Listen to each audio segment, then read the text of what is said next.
క్రియల్ strategy ఇందులో ఉంది మల్లన్న గారు. దీన్ని మనం అర్థం చేసుకోవాలి. అంటే దాదాపు నేను నిన్న నుంచి రాత్రి నుంచి దాదాపుగా ప్రతి క్షణం చాలా గొప్ప గొప్ప రాజకీయ పండితులు వినరా, జర్నలిజంలో నిష్ణాతులు అనుకునే వాళ్ళు, తలబండినటువంటి వాళ్ళు వీళ్ళు చాలామంది కామెంటరీలు చేశారు. దాదాపుగా పొల్లు పోకుండా అన్నీ చూస్తున్నా.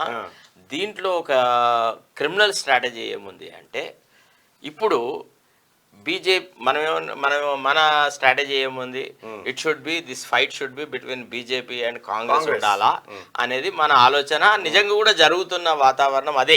మబ్బులు వచ్చిన తర్వాత చినుకులే పడతాయి వినరా, మబ్బులు వచ్చిన తర్వాత ఇంకేదో జరిగే అవకాశాలు చాలా తక్కువ ఉంటాయి.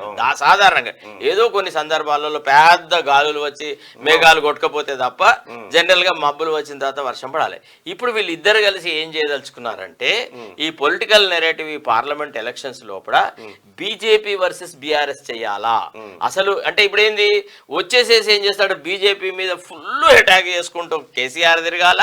తర్వాత లేదు మేము అరెస్ట్ చేసినాం, అసలు కాంగ్రెస్సే ఈ కాళేశ్వరం ప్రాజెక్టు విషయంలో ఏ రకమైన చర్యలు తీసుకోలేదు, మెగా కృష్ణారెడ్డి జోలికి పోలేదు, సిబిఐ ఎంక్వైరీ కావాలని అడిగిన వ్యక్తి జ్యుడిషియల్ ఎంక్వైరీ అని ఒక రిటైర్డ్ జడ్జిను చూస్ చేసుకున్నారు. మరి పోనీ చూస్ చేసుకున్న జడ్జి పెద్ద గొప్ప నిష్ణాతుడు కాదు మల్లన్న, ప్లీజ్.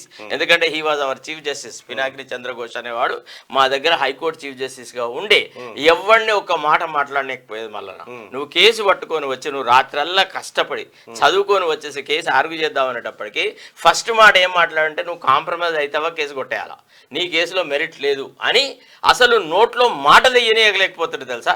అట్లాంటి వ్యక్తిని కాళేశ్వరం ప్రాజెక్టు ఎంక్వైరీకి పెట్టడం అనేది, జ్యుడిషియల్ ఎంక్వైరీ అనేది under the commission of enquiries act ప్రకారంగా it is only advisory in nature. మీరు రిపోర్ట్ ఇచ్చినా దాని మీద మళ్ళీ తదుపరి చర్యలు జరగాల. కాబట్టి ఇది ఆ రకంగా చేయడానికని ట్రై చేస్తారేమో నా ఆలోచన.